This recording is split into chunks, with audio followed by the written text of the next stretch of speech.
For today, we're talking to Dr. AArain and Ms. Hussain, and the topic is Afghanistan and Pakistan.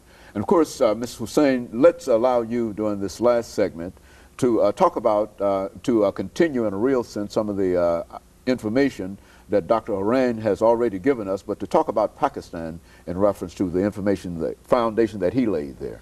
Well, and besides having a family by marriage in Pakistan, my family in America has always been involved in the defense of the United States. My older brother was a naval officer during the Vietnam War. My two nephews fought in Iraq, and I have a nephew, George, right now fighting in Afghanistan. And I feel it is our duty as Americans, in remembrance of the blood that's been shed and the lives that are being risked, we have to learn from the lessons of history that Dr. AArain was referring to. We have to learn from our past mistakes and past successes not to repeat the same mistakes. So I am very concerned that we had such a quagmire in Vietnam, a counterinsurgency war. We had to leave in disgrace and humiliation. I'm very concerned that the same thing will happen in Afghanistan.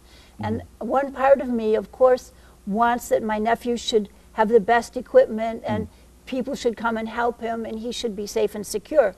But the rational side of me wants him to be withdrawn from Afghanistan, because I agree with Dr. AArain that every time we kill a civilian in Afghanistan, that spawns more terrorists, more insurgents. It gets us deeper. It makes people hate us more.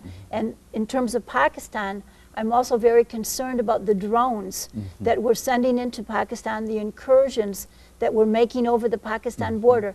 Every time we kill a Pakistani, he has brothers, he has sons, he has nephews, he has family, neighbors, community that then feel honor bound to fight in his honor. So we create many more enemies than we eliminate. And that's my #1 concern. I think it would be a terrible mistake for President Obama to send more troops into Afghanistan. And I also think it would be a terrible mistake to use more drones, more cruise missiles, more incursions into Pakistan, and create more enemies than we have already. Dr. AArain, do you see perhaps another kind of policy that would lead to perhaps assist in education, humanitarian needs, and etc., in a place like Afghanistan? As well as in Pakistan, both of them will, yeah, but they're both the same. Yeah, both of them will welcome non-military aid to build up their infrastructure, schools, and employment places. The problem is a lot of these fanatics or extremists are unemployed. There is poverty in that region. That's why they get recruited by Taliban. They are being paid in like thousands of dollars to go and commit suicide bombing, so their family can be taken care of. If we provide employment there, and this is a good thing that what U.S. aid is coming to Pakistan in the shape of Kerry Lugar bill. However, the Pakistanis have a concern about the strings attached to it. They like the idea of non-military aid, so we can set up schools, colleges, and all the other infrastructure there. But there are certain conditions which Pakistanis are in uproar because they want the Pakistani army to move the army from the eastern border with India towards the western border. Also, they would allow, they want us to allow drone attacks wherever U.S. wants. That is an encroachment on our sovereignty.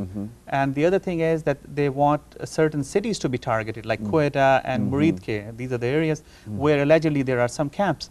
But I think there is lack of trust between U.S. and Pakistan army, as well as the rulers. They should build trust, and they should empower Pakistanis and Pakistan army to take action against these camps. But above all, I think you're simply saying what she has already said, is that we don't need to send any more troops there, because it would only create the worst situation in reality. Is that what you're saying, Mr. Hussain? Right, and with this aid, we're now talking about giving $1.5 billion in aid to Pakistan, non-military aid, for 5 years, which would come to $7.5 billion. That could do a tremendous amount of good, or it could also backfire again if we do it in a heavy-handed way. Some of the things we're talking about is increasing the embassy in Islamabad to 1,000 Americans in order to oversee this aid.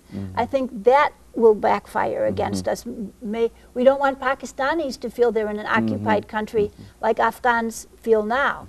Another thing is that they're talking about they're buying the largest hotel in Peshawar to be the consulate there. For the American. Yes, we don't need to be that conspicuous.